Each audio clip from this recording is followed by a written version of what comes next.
എൻ്റെ പേര് ആതിര സുകുമാരൻ. ഞാൻ വരുന്നത് തിരുവനന്തപുരത്തു നിന്നാണ്. ഉടമ്പടി ആദ്യമായി എടുത്തത് ഏപ്രിൽ 19, 2023 8ാമത് പുതുക്കി. ഇത് 3ാമത്തെ സാക്ഷ്യമാണ് അൾത്താരയിൽ നിന്ന് പറയുന്നത്. ഈ സാക്ഷ്യം പറയാൻ എനിക്ക് അവസരം ഒരുക്കിയ പരിശുദ്ധ അമ്മയ്ക്കും തിരുകുമാരനും ത്രിയേക ദൈവത്തിനും കോടാനുകോടി നന്ദി ഞാൻ അർപ്പിക്കുകയാണ്. രണ്ടാമത്തെ എൻ്റെ ഉടമ്പടി സാക്ഷ്യം എന്ന് പറയുന്നത്, ഞാൻ ഒത്തിരി നാളായി, ഒരു 5-6 വർഷമായിട്ട് ഞാനൊരു ഭവനത്തിന് വേണ്ടി ആഗ്രഹിക്കുന്നുണ്ടായിരുന്നു. പക്ഷേ സാമ്പത്തികമായ പരിമിതികൾ മൂലം ഞങ്ങൾക്കത് പൂർത്തിയാക്കാൻ സാധിച്ചില്ല. ഞാനിവിടെ ഒരു 2ാമത് ഉടമ്പടി പുതുക്കിയപ്പോഴേക്കും എനിക്കൊരു 7 സെൻറ്റിൻ്റെ സ്ഥലമുണ്ടായിരുന്നു. അത് നല്ലൊരു ഏരിയയിലായിരുന്നു, കളക്ടറേറ്റൊക്കെ ഉള്ള ഒരു ഏരിയയിൽ. അപ്പം നല്ല വില കിട്ടും. അപ്പോൾ അത് വിറ്റ് ഏതെങ്കിലും കുറഞ്ഞൊരു സ്ഥലത്ത് വീട് സ്ഥലം വാങ്ങിക്കാമെന്ന് പറഞ്ഞിരിക്കുകയായിരുന്നു. ഞാൻ അവിടെ കൊണ്ടുവന്ന് ഉപ്പൊക്കെ ഇട്ട് പ്രാർത്ഥിച്ചായിരുന്നു. പക്ഷേ 90 ദിവസം ഞാൻ ഉടമ്പടി അതുപോലെ തന്നെ ഞാൻ കൊണ്ടുപോകുന്നൊരു വ്യക്തിയാണ്.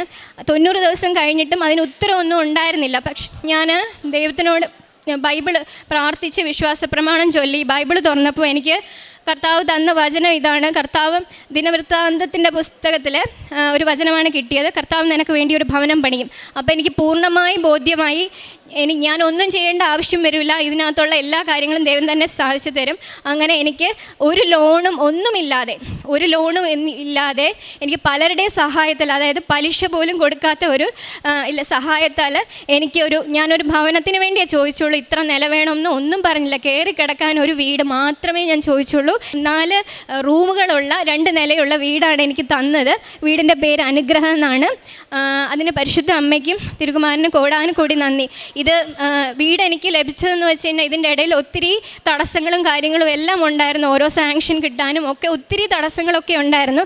എല്ലായിടത്തും വിശ്വാസ പ്രമാണം ചൊല്ലി ഉപ്പും തൈലവും എല്ലാം ഞാൻ ഉപയോഗിച്ചിട്ടുണ്ടായിരുന്നു. വീടിൻ്റെ തറക്കല്ലിട്ടപ്പോൾ അമ്മയുടെ കാശുരൂപം ബേസ്മെൻറ്റിൽ സ്റ്റാർട്ട് ചെയ്തിട്ടാണ് വീടിൻ്റെ ഇത് തുടങ്ങിയിരിക്കുന്ന. ഫ്ലോറെല്ലാം പരിശുദ്ധ അമ്മയുടെ സിൽവർ ഗ്രേയുടെ കളറാണ് കൊടുത്തേക്കുന്നത്.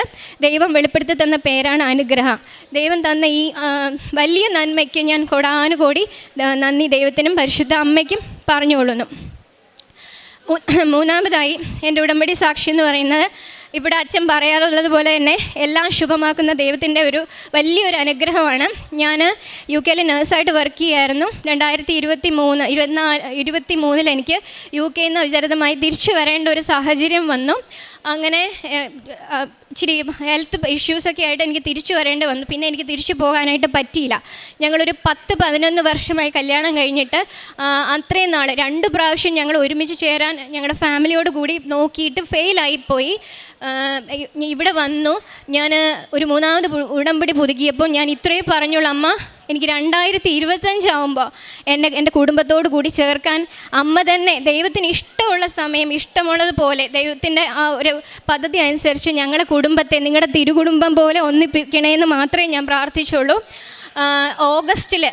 ഓഗസ്റ്റിൽ എൻ്റെ വിസയുടെ പ്രോസസ്സിങ് സ്റ്റാർട്ട് ചെയ്യാണ്. ഈ വിസയുടെ പ്രോസസ്സിങ് സ്റ്റാർട്ട് ചെയ്യുമെന്ന് പറയുമ്പോൾ അത് വലിയ എളുപ്പമുള്ള ഒരു ഇതെന്നല്ല. UK ഡിപ്പെൻഡൻറ്റ് വിസയ്ക്ക് ഒത്തിരി റൂള് ഇപ്പം നിങ്ങൾക്കൊക്കെ അറിയാവുന്നതുപോലെ ഒത്തിരി ചേഞ്ച് ഇപ്പോൾ ഗവൺമെൻറ് കൊണ്ടുവന്നിട്ടുണ്ടായിരുന്നു. IELTS എഴുതണം, അങ്ങനെയൊക്കെ ഒത്തിരി കാര്യങ്ങൾ ഡിപ്പെൻഡൻ്റ് എഴുതണമെന്നൊക്കെ പറഞ്ഞു. പക്ഷേ അതിൽ നിന്നെല്ലാം അമ്മ എന്നെ കാത്ത് സംരക്ഷിച്ചു. എനിക്കൊന്നും എഴുതേണ്ടി വന്നില്ല. വിസയ്ക്ക് സ്റ്റാർട്ട് ചെയ്തു. വിസ വെക്കുന്നതിന് മുമ്പ് എനിക്ക് മെഡിക്കൽസ് എന്ന് പറഞ്ഞൊരു ഇതുണ്ടായിരുന്നു. അതാണ് എൻ്റെ ഏറ്റവും വലിയ ഡീമെറിറ്റ് ആയിരുന്നത്. എനിക്ക് ശ്വാസകോശത്തിൽ ലങ്സിൽ പാച്ചസ് ഉണ്ടായിരുന്നു കോവിഡ് വന്നതിൻ്റെ. അപ്പോൾ എന്നെ കണ്ട എൻ്റെ റെസ്പിറേറ്ററിയിലെ ഡോക്ടർ പറഞ്ഞു, നിനക്ക് എന്തായാലും കിട്ടാൻ പോകണില്ല എന്ന് പറഞ്ഞു. ഞാൻ പറഞ്ഞു, എനിക്ക് പ്രശ്നമില്ല, എൻ്റെ ദൈവം എൻ്റെ അമ്മ എൻ്റെ കൂടെ ഉണ്ട്, അതുകൊണ്ട് എനിക്ക് കുഴപ്പമില്ല, ഞാൻ പോകുമെന്ന് പറഞ്ഞു. അങ്ങനെ ഞാൻ മെഡിക്കൽ എടുക്കാൻ പോയപ്പോൾ വിശുദ്ധ തൈലം ഞാൻ പൂശി പ്രാർത്ഥിച്ചു. എൻ്റെ കയ്യിൽ കൊന്തയുണ്ടായിരുന്നു. ഞാൻ പറഞ്ഞു, എൻ്റെ എക്സ്റേ ആണ് അവരെടുക്കുന്നതെന്നുണ്ടെങ്കിൽ തീർച്ചയായിട്ടും ഞാൻ പാസ്സാവില്ല. മെഡിക്കൽ പാസ്സായില്ലെങ്കിൽ പിന്നെ നമുക്ക് അങ്ങോട്ട് UK പോകാനുള്ള ഒന്നും നോക്കാനും പറ്റൂല. അപ്പം ഞാൻ പറഞ്ഞു, ഈശോയുടെ എക്സ്റേ എനിക്ക് അതിനകത്ത് കാണണം, എൻ്റെ എക്സ്റേ കാണിക്കണ്ട എന്ന് പറഞ്ഞു. എക്സ്റേ എടുത്ത് ഡോക്ടറിനെ കാണിക്കുമ്പോൾ ഡോക്ടർ പറഞ്ഞു, വെരി ഗുഡ് എക്സ്റേ ആണ്, പാസ്സാക്കി എന്ന് പറഞ്ഞു. അങ്ങനെ TBയുടെ ആ ഒരു ഇതൊന്നുമില്ല, ഒരു കാര്യങ്ങളും ഇല്ല എന്ന് പറഞ്ഞു. അങ്ങനെ എനിക്ക് വിസ പാസ്സായി, മെഡിക്കൽ പാസ്സായി കിട്ടി. അപ്പം അത് കഴിഞ്ഞിട്ട് ഞാൻ ഓഗസ്റ്റിൽ വെക്കുകയാണ് വിസയ്ക്ക്. ഓഗസ്റ്റ് 21 വെക്കുന്നു. ഞാൻ വച്ചു. വച്ചു. കൊച്ചിയിലായിരുന്നു പോയത് വിസ വയ്ക്കാനായിട്ട്. വച്ചു, ഞാൻ ദൈവത്തിൻ്റെ കയ്യിൽ ഏൽപ്പിച്ചു. ഞാൻ എല്ലാ എന്ത് കാര്യങ്ങളും ചെയ്യുമ്പോഴും എല്ലാ വിശുദ്ധ വസ്തുക്കളും വിശ്വാസ പ്രമാണം ചൊല്ലി പ്രയോഗിച്ചിട്ടാണ് ഞാൻ പാസ്പോർട്ട് സബ്മിറ്റ് ചെയ്യുന്നതിന് മുമ്പേ ഉപ്പിട്ട് പ്രാർത്ഥിച്ചിട്ടാണ് ഞാൻ കൊടുത്തത്. എനിക്ക് അമ്മയുടെ ഒരു ദിവസം തന്നെ എനിക്ക് വിസ ഗ്രാൻഡായി വരണമേ എന്ന് പ്രാർത്ഥിച്ചായിരുന്നു. 2 ആഴ്ച കൂടുതൽ എടുക്കുമെന്നാണ് അവർ പറഞ്ഞിരുന്നത്. എനിക്ക് 7 ദിവസത്തിനുള്ളിൽ എൻ്റെ വിസ വന്നു. എൻ്റെ കുഞ്ഞുങ്ങൾക്കും വന്നു വിസ. അതുപോലെ തന്നെ എനിക്ക് വിസ ഒരു ബുധനാഴ്ചയാണ് വരുന്നതെങ്കിൽ എനിക്ക് പാസ്പോർട്ടിൽ വിസ അടിച്ച് കിട്ടുന്നത് ഒരു ശനിയാഴ്ചയാണ്. അങ്ങനെ ഈ ഓഗസ്റ്റിൽ ഒരു ഉടമ്പടി ആരാധനയിൽ അച്ഛൻ വ്യക്തമായി പറയുന്നുണ്ടായിരുന്നു, ഒരു മാലാഖ ബാക്കിൽ നിൽക്കുന്നുണ്ടായി കാണിക്കുന്നുണ്ട്. 44 ദിവസത്തിനുള്ളിൽ ഭാര്യ ഭർത്താക്കന്മാർ ഒന്നിക്കണമെന്ന് ആഗ്രഹിക്കുന്നവർക്ക് 44 ദിവസത്തിനുള്ളിൽ ഒരു തീരുമാനം എന്തായിരുന്നാലും ഉണ്ടാവും. ഞാനത് ഏറ്റെടുത്തു, വിശ്വസിച്ചു, പൂർണ്ണമായും വിശ്വസിച്ചു. 44 ദിവസം എന്ന് പറയുമ്പോൾ സെപ്റ്റംബർ 26 ഞാൻ സെപ്റ്റംബർ 24 ഫ്ലൈറ്റ് കയറുകയാണ്. സെപ്റ്റംബർ 25 ആകുമ്പോഴത്തേക്കും ഞാൻ UK പരിശുദ്ധ അമ്മയ്ക്കും തിരുകുമാരനും കോടാനുകോടി നന്ദി പറയുന്നു. ഇതൊക്കെയാണ് എൻ്റെ 3 സാക്ഷ്യങ്ങൾ. ഇനി എൻ്റെ ആത്മീയമായ ജീവിതം എന്ന് പറയുന്നത്, ഇപ്പോൾ ഞാൻ അതിനൊരു വചനം പറയാൻ ആഗ്രഹിക്കുകയാണ്. ഞാൻ എന്തായിരിക്കുന്നു അത് ദൈവകൃപയാലാണ്. അത് ഞാൻ നേടിയെടുത്തതല്ല, ദൈവത്തിൻ്റെ ദാനമാണ്. പിന്നെ ഇത് ഞാൻ എപ്പോഴും ചൊല്ലി പ്രാർത്ഥിക്കുന്നതാണ്. 1 പത്രോസ് 5:6, ദൈവത്തിൻ്റെ ശക്തമായ കരങ്ങളുടെ കീഴെ താഴ്മയോടെ നിൽക്കുമേൻ, അവിടുന്ന് നിന്നെ തക്ക സമയത്ത് ഉയർത്തിക്കൊള്ളും. ദൈവം എനിക്ക് ചെയ്ത എത്രയോ അനുഗ്രഹങ്ങൾക്ക് എത്ര നന്ദി പറഞ്ഞാലും എനിക്ക് തിരിച്ച് പറഞ്ഞാലും എനിക്ക് മതിയാവില്ല. അത്രയും ഇത് തന്നിട്ടുണ്ട്. മറ്റുള്ളവരോട് ക്ഷമിക്കുക, മറ്റുള്ളവർ എന്ത് പറഞ്ഞാലും അവർക്ക് വേണ്ടി പ്രാർത്ഥിക്കുക. പ്രത്യേകിച്ച് ഞാൻ എല്ലാ ദിവസവും നിയോഗ ജപമാല, സമ്പൂർണ്ണ ജപമാല ഞാൻ ചൊല്ലും. മുട്ടിലെ നീന്തിയൊക്കെ ഞാൻ ചൊല്ലുന്ന വ്യക്തിയാണ്. അപ്പോൾ മരിച്ചവരുടെ ആത്മാക്കൾക്ക് വേണ്ടിയിട്ട്, അനുതപിക്കാത്ത എല്ലാവർക്കും വേണ്ടിയിട്ട്, ഇൻക്ലൂഡിങ് നമ്മളും പാപികളാണ്, നമുക്കും വേണ്ടിയിട്ടും നിത്യമായ അനുതാപത്തോടുകൂടി വിശുദ്ധിയിൽ എളിമപ്പെട്ട് പൂർണ്ണമായ ദൈവാശ്രയത്വത്തിൽ ഉടമ്പടി ജീവിക്കുവാനുള്ള കൃപ നൽകണമേ എന്ന് പറഞ്ഞ് ഞാൻ എല്ലാ ദിവസവും പ്രാർത്ഥിക്കാറുണ്ട്.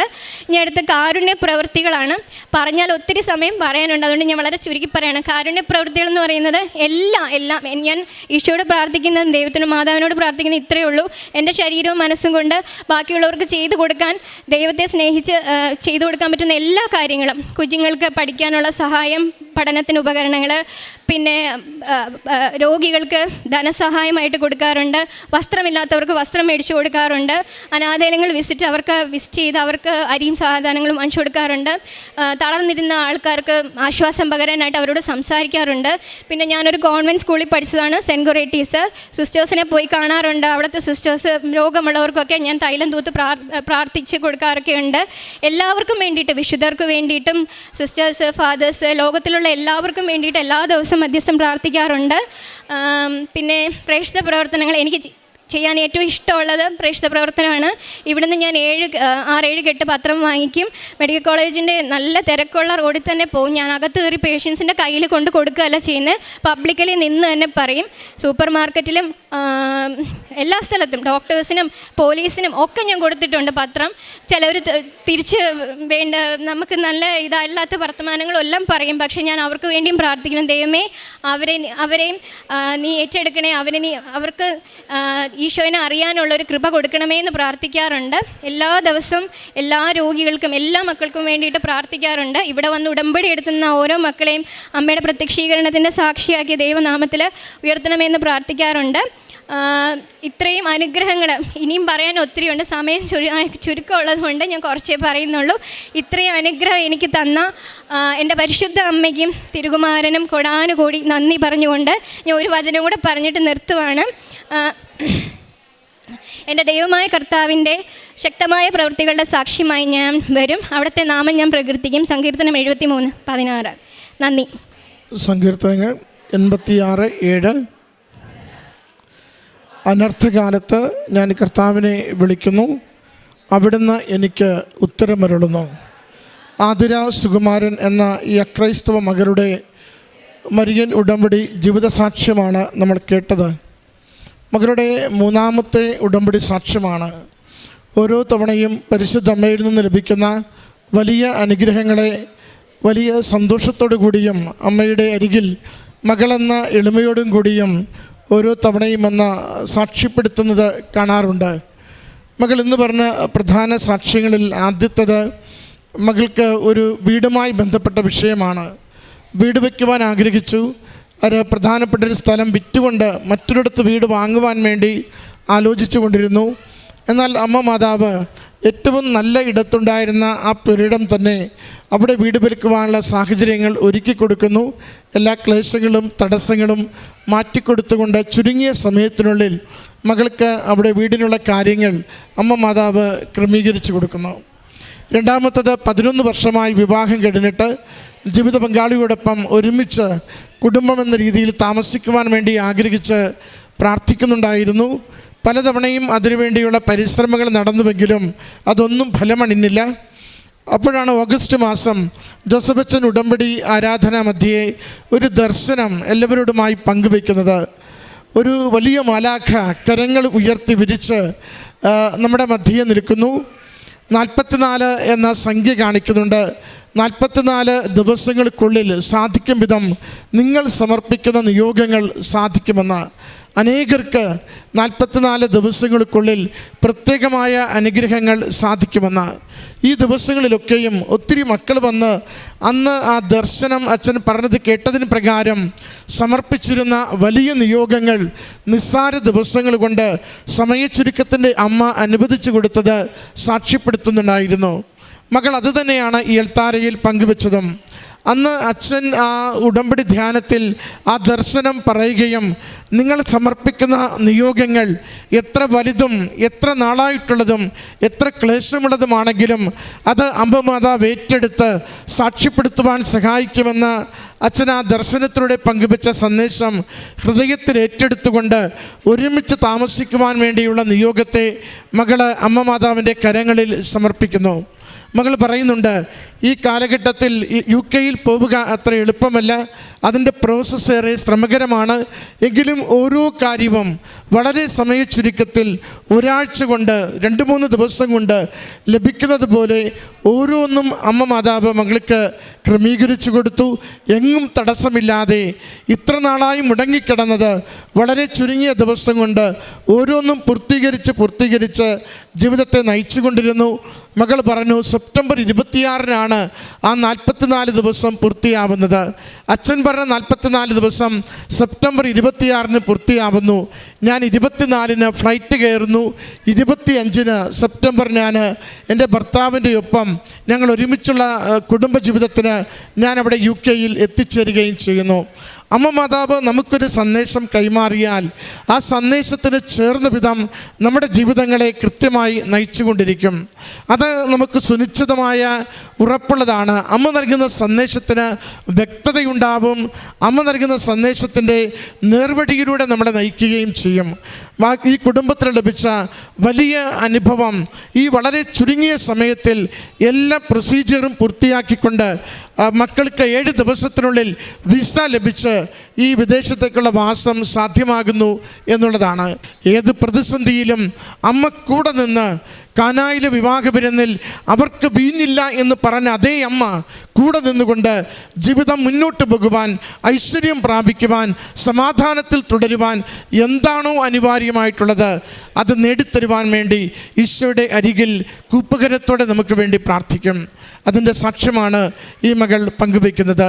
പ്രേക്ഷിത പ്രവർത്തനങ്ങൾ കൊണ്ട്, കാരുണ്യ പ്രവൃത്തികൾ കൊണ്ട് നമ്മുടെ ജീവിതം പക്വത പ്രാപിക്കുമ്പോൾ നമ്മുടെ വിശ്വസ്തതയുള്ള ഉടമ്പടി ജീവിതത്തിന് ദൈവാനുഗ്രഹം കൊണ്ട് എന്നും അമ്മ കയ്യൊപ്പ് ചാർത്തും. ഈ കുടുംബത്തിന് ലഭിച്ച ഈ അനുഗ്രഹങ്ങൾക്ക് അമ്മ മാതാവിനും തിരുക്കുമാരനും നന്ദി പറഞ്ഞുകൊണ്ട് കരങ്ങളടിച്ച് ഈ സാക്ഷ്യം നമുക്ക് സമർപ്പിക്കാം. അത്യപൂർവ ദൈവാനുഭവങ്ങൾ ഇനി നിങ്ങൾക്കും സ്വന്തം.